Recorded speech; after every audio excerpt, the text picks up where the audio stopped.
السلام علیکم ورحمۃ اللہ وبرکاتہ۔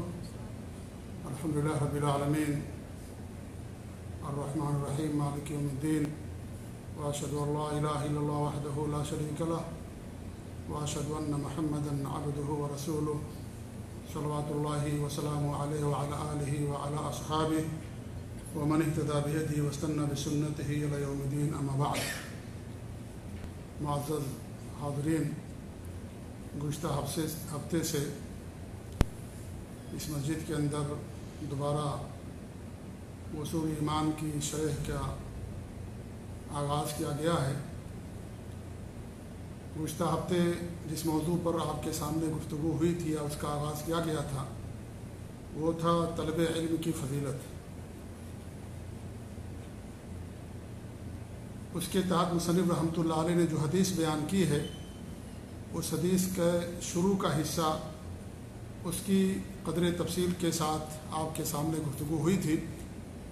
آج سے انشاءاللہ جو حدیث ہے، جو ہمارے نبی صلی اللہ علیہ وسلم کے الفاظ ہیں، ان کی شرح کرنے کی انشاءاللہ ہم کوشش کریں گے۔ علم حاصل کرنے کے لیے سفر کرنا، سب سے پہلا سفر جو اللہ رب العالمین نے قرآن مقدس کے اندر بیان کیا ہے وہ حضرت موسیٰ علیہ السلام کا سفر ہے۔ وہ خضر علیہ السلام کے پاس تشریف لے گئے علم حاصل کرنے کے لیے۔ دونوں نبیوں میں سے ہیں، موسیٰ علیہ السلام کا مقام خضر علیہ السلام کے مقابلے میں زیادہ اونچا ہے۔ وہ اولو العزم میں سے ہیں موسیٰ علیہ السلام، اللہ ان کو تورات دی، کلیم اللہ ہیں، لیکن علم حاصل کرنے کے لیے اللہ رب العالمین نے ان کو خضر علیہ السلام کے پاس بھیجا، کیونکہ جو علم ان کے پاس تھا وہ علم ان کے پاس نہیں تھا۔ تو علم حاصل کرنے کے لیے سفر کرنا یہ شریعت کے اندر مطلوب ہے۔ یہی حدیث جو آپ نے بھی اب انشاءاللہ سنیں گے، ایک صحابی مدینہ منورہ سے ایک حدیث سننے کے لیے دمشق سیریا کا سفر کرتے ہیں، ایک حدیث سننے کے لیے، اور اس طریقے اس تاریخ کے اندر دسیوں واقعات ہیں صحابہ کے، تابعین کے سینکڑوں واقعات ہیں، تبع تابعین کے اس سے زیادہ واقعات ہیں کہ جنہوں نے علم حاصل کرنے کے لیے، حدیث کا علم سیکھنے کے لیے ایک شہر سے، ایک ملک سے دوسرے ملک اور دوسرے شہر کا سفر کیا۔ آپ نماز پڑھنے کے لیے دوسری مسجد میں سفر اختیار نہیں کر سکتے ہیں کہ آپ نماز پڑھنے کے لیے ایک مسجد کے بجائے یعنی دوسری مسجد کے اندر آپ سفر اختیار کریں، یہ جائز نہیں ہے۔ دنیا میں صرف 3 مسجدیں ایسی ہیں جہاں انسان نماز پڑھنے کے لیے اجر و ثواب کی نیت سے سفر کر سکتا ہے، باقی تمام مساجد کے اندر نماز کا ثواب برابر ہے۔ اللہ کے رسول صلی اللہ علیہ وسلم کہتی صلاۃ تشد الرحال الا الی 3 مساجد، صرف 3 ایسی مسجدیں ہیں جن کی طرف انسان اجر و ثواب کی نیت سے رخت سفر باندھ سکتا ہے۔ ایک مسجد حرام جو مکے کے اندر ہے، ایک نماز کا ثواب 1 لاکھ، دوسری مسجد نبوی جو مدینہ منورہ کے اندر ہے جہاں پر ایک نماز کا ثواب 1000، ہمارے یہاں مشہور ہے 10,000 یا 50,000 لوگ بیان کرتے ہیں، حالانکہ وہ صحیح نہیں ہے۔ جو صحیح ہے، جو حدیث ثابت ہے وہ 1000 ہے کہ مسجد نبوی کے اندر ایک نماز، فرض نماز کا ثواب 1000 ملتا ہے۔ اور تیسری مسجد مسجد اقصیٰ ہے جہاں پر ایک نماز کا ثواب 250 ملتا ہے۔ اللہ کے رسول صلی اللہ علیہ وسلم کی حدیث ہے کہ مسجد اقصیٰ کے بارے میں کہ وہاں یعنی 250 اس کا اجر ملتا ہے ایک نماز کا۔ تو نماز کے لیے انسان سفر نہیں کر سکتا ہے، البتہ علم حاصل کرنے کے لیے، زیارت کے لیے، کسی بھائی سے ملاقات کے لیے، علاج کے لیے، رزق کے لیے انسان سفر کر سکتا ہے۔ اب آپ سوچیں گے کہ نماز تو اہم عبادت ہے، اس کے لیے انسان سفر نہیں کر سکتا، علاج کے لیے، رزق کے لیے ایک ملک سے دوسرے ملک جاتا ہے انسان، یا کسی بھائی اور کسی دوست سے ملاقات کے لیے انسان ایک شہر سے دوسرے شہر جاتا ہے۔ تو میرے بھائی، یہ دین ہے۔ دین اسلام کے اندر نماز کے لیے سفر کرنے کو منع کیا گیا ہے کہ انسان نماز کے لیے سفر نہیں کر سکتا۔ ہاں، اگر آپ سفر کر کے کہیں گئے ہوئے ہیں، وہاں جانے کے بعد آپ جس مسجد میں آپ کو موقع ملے نماز پڑھ لیجیے۔ تو جب نماز پڑھنے کے لیے 3 مسجدوں کے علاوہ کسی اور مسجد کا سفر کرنا جائز نہیں ہے، تو قبروں کی زیارت کے لیے سفر کرنا بدرجہ اولا جائز نہیں ہوگا کہ انسان قبر کی زیارت کے لیے سفر کرے۔ قطعاً یہ جائز نہیں ہے، حتیٰ کہ اللہ کے رسول صلی اللہ علیہ وسلم کی قبر کی زیارت کے لیے بھی انسان سفر نہیں کر سکتا ہے۔ آپ جب سفر کریں مدینہ تو آپ کا مقصد ہو مسجد نبوی کے اندر نماز پڑھنا، مسجد نبوی کی زیارت، یہ انسان کا مقصد ہونا چاہیے۔ وہاں پہنچنے کے بعد انسان اللہ کے رسول صلی اللہ علیہ وسلم کی قبر کی زیارت کر سکتا ہے، بقیع کی زیارت کر سکتا ہے۔ جیسے آپ گئے ریاض یہاں سفر کر کے کسی بھائی سے ملنے کے لیے، علم حاصل کرنے کے لیے، یا کسی اور غرض سے، اور وہاں پہنچنے کے بعد جہاں گئے ہوئے ہیں وہیں قریب میں کوئی قبرستان ہے تو آپ اس کی زیارت کے لیے جا سکتے ہیں۔ لیکن آپ یہاں سے سفر کریں کہ ریاض میں جو قبرستان ہے اس کی زیارت کے لیے ہم جائیں، یہ قطعاً جائز نہیں ہے۔ جو اللہ کے رسول صلی اللہ علیہ وسلم کی قبر کی زیارت کے لیے سفر جائز نہیں ہے، تو عام قبرستان کی زیارت کے لیے سفر کرنا بدرجہ اولا جائز نہیں ہوگا۔ تو علم کے لیے سفر کرنا یہ مطلوب ہے دین کے اندر، اور اس کے لیے علماء نے، محدثین نے، مفسرین نے سفر کیا، موسیٰ علیہ السلام نے سفر کیا، اور لوگوں نے سفر کیا، اور اسی کے تعلق سے یہ باب آپ کے سامنے پیش کیا جا رہا ہے کہ ایک صحابی مدینہ سے دمشق جاتے ہیں، جو سیریا کی راجدھانی، وہاں پر ایک حدیث صرف سننے کے لیے، اور کوئی مقصد ان کا نہیں تھا۔ انہیں معلوم تھا کہ وہ حدیث ان کے پاس ہے ایک حدیث کے لیے۔ آپ دیکھیں صحابہ نے کتنی محنتیں کی ہیں حدیث کی حفاظت کے لیے۔ حدیث حجت ہے دین کے اندر، اسی لیے کہ ایک حدیث کے لیے صحابہ نے سفر کیا ہے۔ اگر حجت نہ ہوتی، حدیث دلیل نہ ہوتی، تو اس کے لیے اتنی مشقتیں برداشت نہیں کرتے، اتنا سفر نہیں طے کرتے۔ اسے دین اسلام کے اندر دو چیزیں حجت ہیں، ایک قرآن اور حدیث۔ اللہ کے رسول صلی اللہ علیہ وسلم کی حدیث ہے، ترکت فیکم امرین لن تضلوا ما ان تمسکتم بہما کتاب اللہ و سنتی۔ موطا مالکی اور دیگر دارمی اور دیگر حدیث کی کتابوں کے اندر یہ حدیث موجود ہے کہ آپ نے فرمایا کہ ہم تمہارے درمیان دو چیزیں چھوڑ کر کے جا رہے ہیں، جب تک ان دونوں کو مضبوطی سے تھامے رہو گے کبھی گمراہ نہیں ہوگے۔ ایک اللہ تعالیٰ کی کتاب ہے، دوسری میری سنت ہے۔ تو اس کے لیے انسان سفر کرے گا علم حاصل کرنے کے لیے۔ تو حدیث کے لیے، ایک ایک حدیث کے لیے صحابہ نے، انہیں معلوم پڑا کہ کسی صحابی کے پاس ہے، تو اس کے لیے انہوں نے سفر کیا اور اسے یاد کیا، اسے امت تک پہنچایا۔ اللہ کے رسول صلی اللہ علیہ وسلم نے حجۃ الوداع کے اندر فرمایا تھا، فَلْيُبَلِّغُ الشَّاهِدُ الْغَائِبَ مِنْكُمْ، تم میں سے جو غائب ہیں ان تک، جو تم میں سے حاضر ہیں وہ غائب کو ہماری یہ بات پہنچا دیں، جو حاضر ہیں وہ غائب تک پہنچا دیں۔ آپ نے ان کے سامنے قرآن کی تلاوت نہیں کی تھی، آپ نے ان کے سامنے جو الفاظ بتائے تھے وہ آپ کے الفاظ تھے، حدیثیں تھیں، ان کو آپ نے فرمایا تھا کہ میری بات لوگوں تک پہنچا دو۔ قرآن بھی لوگوں تک پہنچانا ہے اور آپ کی بات بھی لوگوں تک پہنچانا ہے، کیونکہ اسی دونوں کے مجموعے کا نام دین ہے، قرآن اور حدیث، انہی دونوں کے مجموعے کا نام دین اسلام، اور یہی دونوں ہمارے لیے حجت ہیں، یہی دونوں ہمارے لیے دلیل ہیں۔ ان کو سلف صالحین کے عقیدے اور فہم اور ان کی سوچ اور سمجھ کے مطابق سمجھنا، یہی دین ہے میرے بھائی۔ تو ایک حدیث کے لیے ایک صحابی سفر کرتے ہیں، جب ان تک پہنچتے ہیں تو کہتے ہیں کہ ہم تمہارے پاس صرف حدیث سننے کے لیے آئے ہیں۔ تو انہوں نے حدیث سنائی، اور حدیث کس کے تعلق سے تھی؟ علم کی فضیلت سے متعلق تھی۔ حدیث سننے کے لیے گئے، مطلب یہ ہوا کہ حدیث بھی علم ہے، علم شرعی ہے، یہ علم ہے حدیث کا آپ کو حاصل کرنا، اسے یاد کرنا، مدارسہ کرنا، غور و خوض کرنا، اور اس طریقے سے اس کے فوائد کا استنباط کرنا اور اس کے دروس سننا، یہ ساری چیزیں علم کہلاتی ہیں۔ تو انہوں نے علم کی فضیلت کے تعلق سے حدیث سنائی۔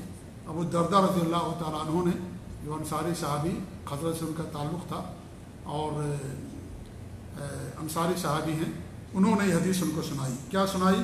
وہ کہتے ہیں کہ انی سمعت رسول اللہ صلی اللہ علیہ وسلم یقول، میں نے اللہ کے رسول صلی اللہ علیہ وسلم کو فرماتے ہوئے سنا۔ کیا سنا فرماتے ہوئے؟ من سلک طریقا یطلب فیہ علما، جو علم کی تلاش کے لیے کسی راستے پر چلتا ہے، علم کے حصول کے لیے، علم حاصل کرنے کے لیے کسی راستے پر چلتا ہے، سلک اللہ بہ طریقا الی الجنہ، تو اللہ تعالیٰ اس کے ذریعے سے جنت کے راستے پر چلاتا ہے یا اس کو جنت تک پہنچاتا ہے۔ کتنی بڑی فضیلت ہے اللہ تعالیٰ کے دین کا علم حاصل کرنے کی، کہ انسان جو اس کا علم حاصل کرتا ہے گویا کہ وہ جنت کے راستے پر چلتا ہے۔ کیسے چلتا ہے؟ کیونکہ علم شرعی سے یہ ہمیں بات سمجھ میں آتی ہے کہ کون سا راستہ انسان کو جنت تک پہنچاتا ہے، وہ کون سے اسباب ہیں جن کو اپنا کر کے، وہ کون سے اعمال ہیں جن کو کرنے سے انسان جنت کا حقدار بنتا ہے، اور وہ کون سے اعمال ہیں جن کو چھوڑ دینے سے انسان جہنم سے بچ جاتا ہے۔ یہ ہمیں کہاں ملتا ہے؟ یہ ہمیں ملتا ہے قرآن و حدیث کے اندر، اللہ تعالیٰ کے دین کے اندر یہ چیز ہمیں ملتی ہے۔ اس لیے جو اللہ تعالیٰ کے دین کا علم حاصل کرتا ہے، گویا کہ وہ اگر وہ اس علم کے مطابق عمل کرتا ہے تو گویا کہ وہ جنت کے راستے پر چلتا ہے، کیونکہ اسی کے اندر ہم کو جنت کی رہنمائی کی گئی ہے اور جہنم سے بچنے کی تلقین کی گئی ہے۔ آپ پڑھیے، قرآن کی تلاوت کیجیے، اللہ کے رسول صلی اللہ علیہ وسلم کی حدیثوں کو پڑھیے، کتنے اعمال ہیں، کتنے اسباب ہیں جو انسان کو جنت تک پہنچاتے ہیں، اور کتنے ایسے اعمال ہیں جو انسان کو جہنم تک لے جاتے ہیں۔ یہ کہاں ملتا ہے ہمیں؟ یہ قرآن و حدیث کے اندر ہمیں یہ چیز ملتی ہے۔ اسی لیے حدیث کا پڑھنا، اللہ تعالیٰ کے دین کا علم حاصل کرنا، گویا کہ جنت کے راستے پر چلنا ہے، اگر ہم ان راستوں کو اپنائیں گے تو، جو راستے انسان کو جنت تک پہنچاتے ہیں۔ جنت اللہ رب العالمین نے سبب کے ذریعے سے رکھا ہے۔ جب انسان کے پاس سبب ہوگا تب اسے جنت ملے گی۔ سبب کیا ہے؟ ایمان اور عمل صالح۔ سب لوگ جنت کی تمنا رکھتے ہیں، کوئی ایسا نہیں جس کو جنت کی خواہش نہ ہو۔ ہر انسان جنت چاہتا ہے اور جہنم سے بچنا چاہتا ہے، لیکن جنت تمناؤں سے نہیں ملتی ہے، آرزوؤں سے نہیں ملتی ہے، اس کے لیے انسان کو عمل کرنا پڑتا ہے۔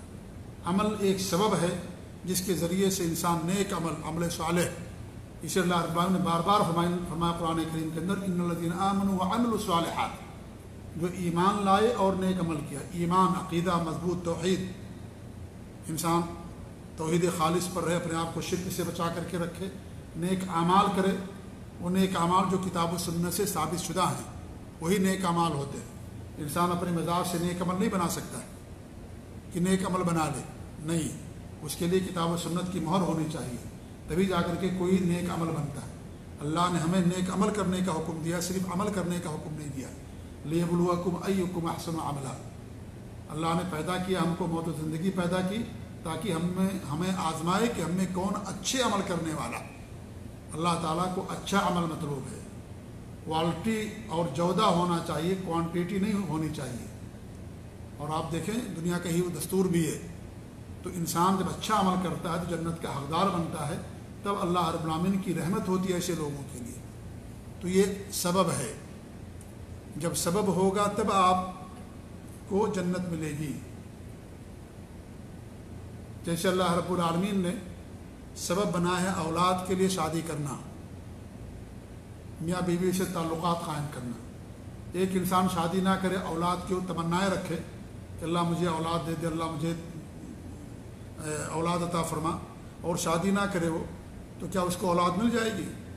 سبب اس نے اختیار نہیں کیا۔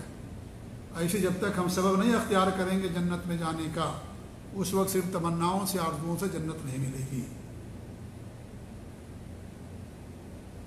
اللہ رب العالمین نے کیا فرمایا کہ حضرت ابراہیم علیہ السلام کے بارے میں کہ انہوں نے دعا کی کہ اللہ تعالیٰ تو ہمیں جنت کے ورثہ میں سے بنا دے، جنت کا وارث بنا دے ہمیں۔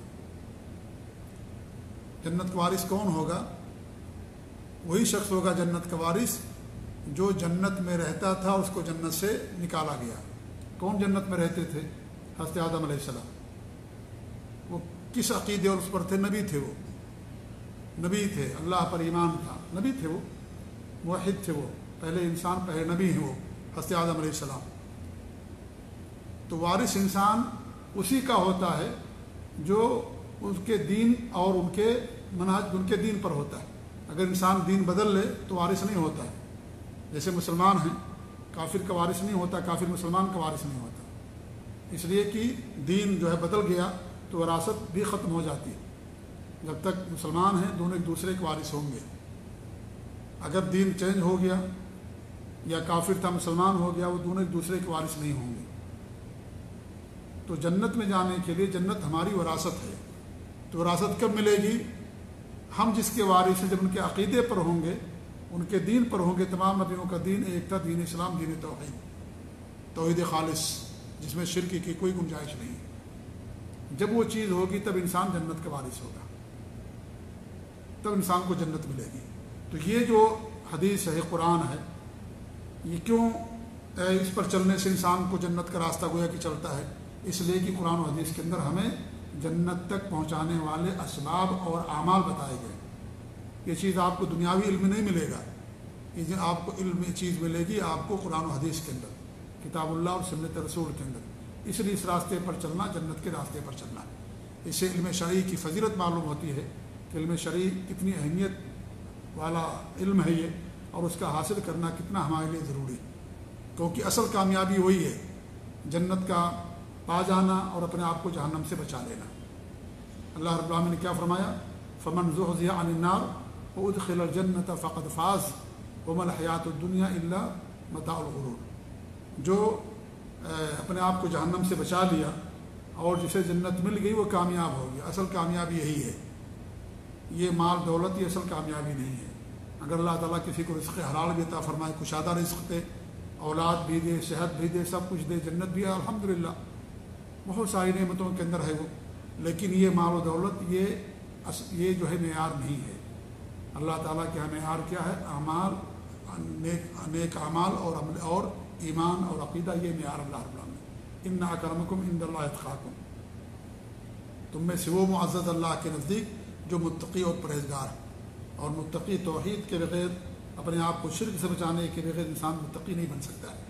تو اس لیے جنت کی راہ ہے اللہ تعالیٰ کے دین کا علم حاصل کرنا۔ تو فرماتے ہیں کہ اللہ کے رسول نے فرمایا ہے، اور اس کے اندر دو طرح کے راستے، دونوں مراد ہیں۔ ایک تو اس کے لیے انسان کا سفر کرنا، جیسے یہ صحابی سفر کر کے گئے تھے مدینہ سے، وہاں پر سفر کرنا، آپ ایک شہر سے دوسرے شہر جاتے ہیں، ایک سفر یہ بھی مراد ہے اس کے اندر، اور معنوی سفر بھی مراد ہے۔ معنوی سفر کا مطلب یہ ہوتا ہے کہ انسان کا حدیثوں کا پڑھنا، غور و خوض کرنا، اور اس طریقے سے علماء کے سامنے ذہن تلمس طے کرنا، علماء کے پاس جانا، ان سے علم حاصل کرنا، اور حدیثوں کو یاد کرنا، غور و خوض کرنا، حدیث میں کون سے مسائل بیان کیے گئے ان تمام چیزوں کے بارے میں انسان جو ہے غور و خوض کرے۔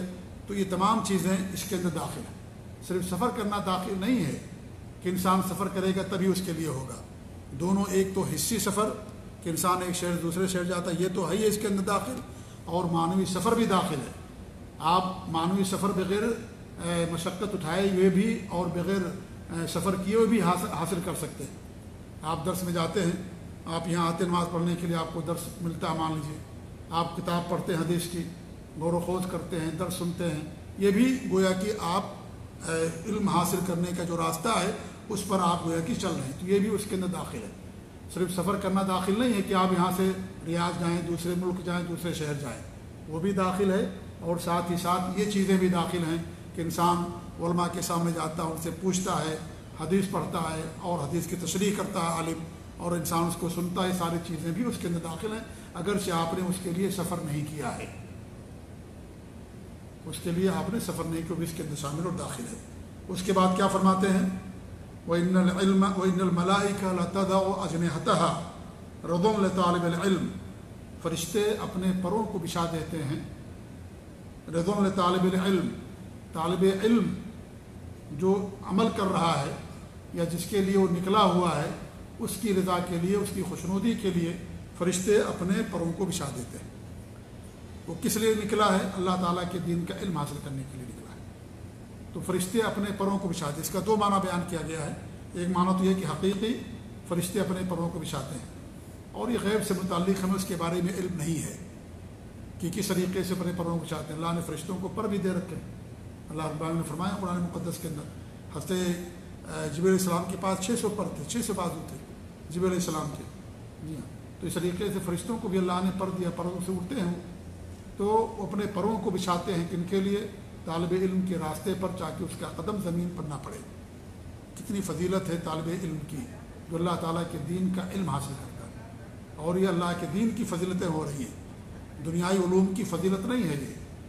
دنیائی علوم آپ حاصل کر سکتے ہیں، کوئی اس میں حرج کی بات نہیں ہے، وہ علوم جو انسان کے لیے اور انسانیت کے لیے فائدہ مند ہے، وہ سارے علوم غلط نہیں ہیں، آپ اس کا علم حاصل کر سکتے ہیں۔ سارے علوم جو اللہ تعالیٰ کے انسان کو قریب کرے، جس میں انسانیت کا فائدہ ہو، علاج ہو، صحت ہو، اور اس طریقے سے اور بھی جن چیزوں کی انسان کو ضرورت ہے ان تمام چیزوں کا علم حاصل کرنا شریعت میں غلط نہیں ہے، لیکن وہاں یہ مراد نہیں، کیونکہ یہ علم دنیا کا علم ہے، دنیا کے اندر رہ جائے گا، اور اس علم کے حاصل کرنے کے لیے یہ بھی ضروری نہیں ہے کہ انسان جو ہے اس کے لیے اخلاص ہو۔ ہاں اگر انسان مخلص ہے اس کے حاصل کرنے کے لیے، ایک انسان اس لیے ڈاکٹر بنتا ہے کہ بھائی ہمیں غریبوں کا علاج کریں گے، ہم ان کو فری دوا دیں گے، ان کی خدمت کریں گے، انہیں جو ہمارے پاس علم ہوگا اس کے مطابق انہیں کچھ ہم رہنمائی بھی کریں گے، تو الحمدللہ اسے اجر بھی ملے گا۔ لیکن ایک آدمی ایسی حاصل کرتا ہے، اس کا کوئی مقصد نہیں ہے، یا کوئی انجینئرنگ کا علم حاصل کرتا ہے، کوئی اور علم حاصل کرتا ہے، تو اس کے لیے اخلاص نہیں شرط ہے۔ اخلاص دینی علم کے لیے حاصل کرنا ضروری ہے، کیونکہ یہ اس سے دلوں کی اصلاح ہوتی ہے، اس سے دینی علم سے، اور انسان کی عبادت ٹھیک ہوتی ہے، انسان کا اخلاق ٹھیک ہوتا ہے، اور جو دیگر جو علوم ہیں وہ دنیائی علم ہے، دنیا کے اندر رہ جائیں گے، اس کا حاصل کرنا غلط نہیں ہے۔ لیکن شریعت میں، قرآن و حدیث میں جہاں بھی علم کی فضیلت بیان کی گئی، اس سے مراد شریعت کا، دین اسلام کا علم مراد ہے۔ تو اللہ کے رسول فرماتے ہیں صلی اللہ علیہ وسلم کہ فرشتے اپنے پروں کو رکھتے ہیں طالب علم کے اس میں کیا نام ہے راستے میں۔ ایک تو یہ مراد ہے کہ حقیقت میں وہ پروں کو بچھاتے ہیں، اور دوسرا علماء نے یہ بیان کیا کہ اس سے مراد کیا ہے کہ فرشتے ان کی تقدیر کرتے ہیں، ان کی عزت کرتے ہیں، ان کی توقیر کرتے ہیں۔ اس سے ثابت ہوتا ہے کہ جب فرشتے علماء کی تقدیر اور احترام کرتے ہیں تو ہمارے لیے بھی علماء کا احترام کرنا ضروری ہے، کیونکہ وہ ہمیں دین کا راستہ بتاتے ہیں، جنت تک پہنچانے والے راستوں کی نشاندہی کرتے ہیں۔ اس لیے ہمیں ان کا ادب کرنا، ان کا احترام کرنا، ان کی تقدیر کرنا ہمارے لیے بہت ضروری ہے کہ ہم ان کا عزت اور احترام کریں، کیونکہ ان کے ذریعے سے ہمیں دین ملتا ہے، اللہ رب العالمین کا دین۔ اور مراد وہ علماء جو علماء حق ہیں، جو کتاب و سنت کا علم حاصل کرتے ہیں، سلف صالحین کے عقیدے اور منہج پر چلتے ہیں، اور لوگوں کو اس کی طرف دعوت دیتے ہیں۔ ورنہ ہر زمانے میں علماء دو طریقے کے رہے، علماء سو، برے علماء اور اچھے علماء، اور آج بھی ہیں یہ، اور قیامت تک رہیں گے۔ یہ کشمکش حق اور باطل کی ہمیشہ سے رہی ہے اور قیامت تک رہے گی۔ لیکن جہاں بھی قرآن و حدیث کے اندر علماء کی علم کی تعریف کی گئی ہے، وہ علماء حق مراد ہیں، برے علماء نہیں مراد ہیں، جو دین کو بیچ دیتے ہیں اور جو دین کی تجارت کرتے ہیں اور اپنے پیٹ پالنے کے لیے جھوٹ بولتے ہیں، علم کو چھپاتے ہیں اور اس طریقے سے غلط فتوے دیتے ہیں اور شرک اور بدعت و خرافات کی نشر و اشاعت کرتے ہیں اپنے ملک اور اپنے معاشرے میں۔ وہ لوگ قطعاً مراد نہیں، بلکہ وہ لوگ تو یعنی دوسروں کی گمراہی کا ذریعہ اور سبب بنتے ہیں۔ اس لیے جو بھی گمراہ ہوتا ہے اس کی گمراہی بھی انہیں لوگوں کے اوپر آتی ہے۔ اللہ کے رسول فرماتے کہ ایسا وقت آئے گا کہ جہنم کے دروازوں کی طرف بلانے والے دعات ہوں گے، دعات دائی کی جمع ہے، یعنی ایسے علماء پیدا ہوں گے جو لوگوں کو جہنم کی طرف بلائیں گے، جنت کی طرف نہیں بلائیں گے، دنیا کے لیے ان کو مال چاہیے۔ اور یہود و نصارہ کے اندر بھی تھے، اس امت کے اندر بھی ہیں۔ اس لیے جہاں بھی قرآن و حدیث کے اندر علماء کی تعریف کی گئی ہے، اس سے مراد علماء حق ہیں، جن کے ذریعے سے انسان کو دین کا علم حاصل ہوتا ہے، جنت کا راستہ جن کے ذریعے سے ملتا ہے۔ تو ایسے لوگوں کے لیے فرشتے اپنے پروں کو بچھا دیتے ہیں۔ وَإِنَّ الْعَالِمَ لَيَسْتَغْفِرُ لَهُ مَنْ فِي السَّمَاوَاتِ، اور عالم کے لیے جو آسمانوں میں ہیں، وَمَنْ فِي الْأَرْضِ، اور جو زمینوں میں ہیں، وَالْحِيتَانُ فِي جَوْفِ الْمَاءِ، اور مچھلیاں جو پانی کی تہوں میں ہیں، پانی کے پیٹ میں ہیں، وہ سب کے سب عالم کے لیے دعائیں کرتی ہیں، استغفار کی کہ اللہ تعالیٰ ان کی مغفرت فرما۔ کیوں؟ اس لیے کہ ان کے ذریعے سے لوگ ایک دوسرے کو حقوق کو جانتے ہیں۔ علماء بتاتے ہیں فرشتوں کے بارے میں کہ ان کے بارے میں ایمان انسان کا کس طریقے سے ہونا چاہیے، زمین پر جو لوگ بستے ہیں ان کے حقوق کیا ہیں ایک دوسرے کے، وہ علماء بتاتے ہیں۔ اور جب یہ اللہ تعالیٰ کے دین کی نشر و اشاعت کرتے ہیں، دنیا کے اندر اصلاح ہوتی ہے، منکر اور فساد اور شرک بدعت و خرافات ختم ہوتے ہیں، امن و امان ہوتا ہے، لوگ اللہ کی بات کرتے ہیں، تو جب زمین کے اندر اصلاح ہوتی ہے تو اس سے سارے لوگوں کو فائدہ ہوتا ہے۔ تو زمین پر بسنے والے چڑیا اور چوپائے جانور، پانی کی تہوں کے اندر رہنے والی مچھلیاں، سب ان کے لیے دعائیں کرتی ہیں، کیونکہ ان کا نفع متعدی ہے، ان کا نفع دوسروں تک پہنچتا ہے، ان کے ذریعے دنیا کے اندر اصلاح ہوتی ہے، امر بالمعروف اور نہی منکر کا فریضہ انجام دیتے ہیں، لوگوں کو معروف توحید اور سنت کی طرف بلاتے ہیں، حق کی طرف دعوت دیتے ہیں، اور لوگوں کو منکر سے، شرک سے، بدعت و خرافات سے منع کرتے ہیں۔ اس لیے ان کے لیے سارے لوگ دعائیں کرتے ہیں، فرشتے بھی ان کے لیے دعائیں کرتے ہیں، کیونکہ فرشتے کون ہیں، ان کے حقوق ہمارے اوپر کیا ہیں، ان پر ایمان ہمیں کیسے ہونا چاہیے، یہ کیسے ہمیں معلوم ہوگا؟ یہ کتاب و سنت سے معلوم ہوتا ہمیں۔ دنیاوی علم سے چیز آپ کو نہیں معلوم ہوگی فرشتوں کے بارے میں، کہاں سے معلوم ہوگا؟ قرآن و حدیث سے چیز آپ کو معلوم ہوگی۔ اس لیے فرشتے بھی ان کے لیے دعائیں کرتے ہیں کہ ان کے ذریعے سے ان کا حق لوگوں تک پہنچتا ہے اور لوگ ان کے حق ادا کرتے ہیں۔ ایسے جو دنیا کے اندر بستے ہیں ان کے بھی ماں باپ کے حقوق کیا ہیں، رشتہ داروں کے حقوق کیا ہیں، یا اس طریقے سے علماء کے حقوق کیا ہیں، بچوں کے حقوق کیا ہیں، پڑوسیوں کے حقوق کیا ہیں، میاں بیوی کے حقوق کیا ہیں، یہ سب کہاں ملے گا آپ کو؟ یہ اللہ رب العالمین کے دین کے اندر ساری چیزیں ملتی ہیں۔ اور کون بتاتا ہے؟ یہ عالم دین بتاتا ہے۔ اسے جو بھی زمین پر رہتے ہیں سب ان کے لیے دعائیں کرتے ہیں۔ جب دنیا کے اندر اصلاح ہوتی ہے، اللہ کی رحمتیں نازل ہوتی ہیں، بارشیں ہوتی ہیں، اور جب زمین کے اندر اصلاح ہوتی ہے، بارشیں ہوتی ہیں، تو بارشیں چوپاؤں کو بھی فائدہ ہوتا ہے، جانوروں کو فائدہ ہوتا ہے، گھاس پھوس اگتی ہے، فصلیں اگتی ہیں۔ اس لیے چوپائے بھی ایسے لوگوں کے لیے دعائیں کرتے ہیں، کیونکہ ان کے ذریعے دنیا کے اندر امن و امان قائم ہوتا ہے، لوگوں کی اصلاح ہوتی ہے۔ کتنا بڑا خیر ہے ان کے ذریعے سے دنیا کے اندر، جو معروف کا حکم دیتے ہیں، لوگوں کو منکر سے روکتے ہیں۔ اس اللہ تعالیٰ کے دین کے علم حاصل کرنے کی بڑی فضیلت ہے، علماء کی بڑی فضیلت ہے، اور اس حدیث کے اندر انہی کے لیے یہ فضیلتیں بیان کی گئی۔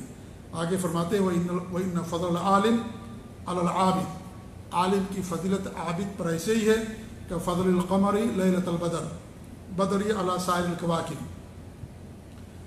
جس طریقے سے 14ویں چاند کی فضیلت ہوتی ہے تمام ستاروں پر۔ 14ویں کا چاند جب مکمل ہوتا ہے تو اس کے سامنے تاروں اور ستاروں کی کیا حیثیت ہوتی ہے، اور تاروں کے اندر جو روشنی ہے وہ چاند کی وجہ سے ہے، اور ان کی روشنی انہی کی ذات تک محدود ہے۔ اس لیے عابد کا جو ہے اس کی عبادت اس کی اپنی ذات تک محدود ہے، اس کی عبادت سے دوسروں کو فائدہ نہیں ہوتا ہے، لیکن ایک عالم کے علم سے دوسروں کو فائدہ پہنچتا ہے، اور اس کا نفع متعدی دوسروں تک پہنچتا ہے۔ اسی لیے اس کی مثال قمر سے، چاند سے دی گئی ہے۔ جیسے چاند سے سب لوگ روشنی حاصل کرتے ہیں، راستے لوگ اپنا پتہ کرتے ہیں چاند سے، لیکن ستاروں کے ذریعے سے روشنی حاصل نہیں ہوتی، اور ستاروں کو جو روشنی ہے چاند کے ذریعے سے ملتی ہے۔ تو اس طریقے سے ایک عالم کی فضیلت ہوتی ہے عابد کے اوپر، عابد جو بغیر علم کے اللہ تعالیٰ کی بات کرتا ہے۔ جی، عبادت اللہ کے ہمیں کرنے کا حکم دیا گیا ہے، بلکہ اللہ نے ہمیں اپنی عبادت ہی کے لیے پیدا کیا ہے، لیکن اس کے لیے علم ضروری ہے کہ انسان عبادت سے پہلے علم حاصل کرے۔ آپ کوئی بھی کام کرنے سے پہلے اس کا علم حاصل کر دیں، تب اس کے بعد وہ کام کرتے ہیں۔ ایسا نہیں کہ اس کا علم حاصل کے بغیر کوئی انسان کام شروع کر دیتا۔ تو اللہ رب العالمین کا دین ہے فَعْلَمْ أَنَّهُ لَا إِلَٰهَ إِلَّا اللَّهُ وَاسْتَغْفِرْ لِذَنبِكَ، پہلے علم حاصل کرو کہ اللہ تعالیٰ کے علاوہ کوئی سچا معبود نہیں ہے، اور اپنے گناہوں کی مغفرت طلب کرو۔ گناہوں کی مغفرت طلب کرنا یہ ایک عمل ہے، اس کو اللہ نے بعد میں بیان، قرآن کی آیت ہے، اس کو اللہ نے بعد میں بیان کیا ہے۔ پہلے کیا فرمایا؟ فَعْلَمْ، علم حاصل کرو، علم پہلے عمل بعد میں ہے، اس لیے عمل سے پہلے علم ضروری ہے۔ تو عابد جو ہوتا ہے بعد سے جو صرف کرتا ہے، اس کا جو حق، اس کا جو نفع ہے یا اس کی اپنی ذات تک محدود ہے، دوسرے اسے فائدہ نہیں اٹھاتے، لیکن جو عالم ہوتا ہے اس کا فائدہ دوسروں تک بھی پہنچتا ہے، سارے لوگ اس سے فائدہ اٹھاتے ہیں۔ اس لیے عالم کی بہت زیادہ فضیلت ہے، جیسے چاند کی فضیلت ہے تمام ستاروں پر۔ اللہ کے رسول نے فرمایا ایک عالم کی فضیلت لوگوں پر ایسی جیسے میری فضیلت تم میں سے ایک معمولی انسان کے اوپر ہے۔ اس سے اور زیادہ کیا عالم کی فضیلت بیان کی جا سکتی ہے؟ آپ فرمایا جیسے میری فضیلت ایک عام آدمی پر ہے، ایسے ایک عالم کی فضیلت تمام لوگوں کے اوپر ہوتی ہے۔ وہ عالم جو کتاب و سنت کا علم حاصل کرتا ہے، اور جو علماء حق ہے ان کی بات ہوتی ہے، بات ہمیشہ یاد رکھیے گا۔ جی ہاں، برے علماء کی بات نہیں ہوتی ہے، برے علماء تو جہنم کے ادھر بنیں گے۔ وہ حدیث معلوم ہے نا، کیا نام ہے، قیامت کے دن عالم بھی لایا جائے گا نا، اسے بھی جہنم کے اندر ڈالا جائے گا، قاری ہوگا، عالم ہوگا، جی ہاں، اسے بھی جہنم کے اندر ڈالا جائے گا۔ تو لفظ علم اگر وہ کتاب و سنت کا علم ہے تب وہ مقدس ہے، ورنہ ہر عالم یہ جو ہے محترم نہیں ہوتا۔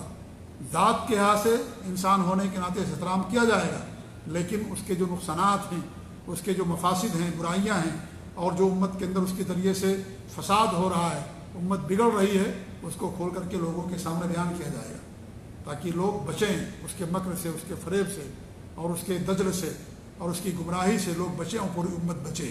تو ہمارے نبی نے فرمایا کہ چاند کی عابد پر ایسی ایک عالم کی فضیلت ہوتی ہے۔ اور بھی حدیث آگے ہے، اور وقت چونکہ ہو گیا ہے اس لیے حدیث پوری ختم نہیں ہو پائے گی، انشاءاللہ آنے والے درس میں ہم حدیث کو ختم کرنے کی کوشش کریں گے۔ اللہ سے ہماری یہی دعا ہے کہ اللہ رب العالمین ہمیں اپنے دین کا علم حاصل کرنے کی توفیق دے اور حاصل کرنے کے بعد عمل کرنے کی توفیق دے۔ علم ہونا عمل نہ کرنا یہ یہودیوں کی شناخت ہے، اور علم کے بغیر صرف عمل کرنا یہ نصارہ کی پہچان ہے۔ امت مسلمہ کی پہچان علم کے بعد عمل کرنا ہے، جو علم حاصل کرنا اس کے اوپر عمل کرنا۔ تو اللہ تعالیٰ ہم سب لوگوں کو علم حاصل کرنے کی توفیق دے اور اس پر عمل کرنے کی بھی توفیق دے، آمین۔ صلی اللہ علیہ محمد وعلی آلہ و صحابہ اجمعین۔ والسلام علیکم ورحمۃ اللہ وبرکاتہ۔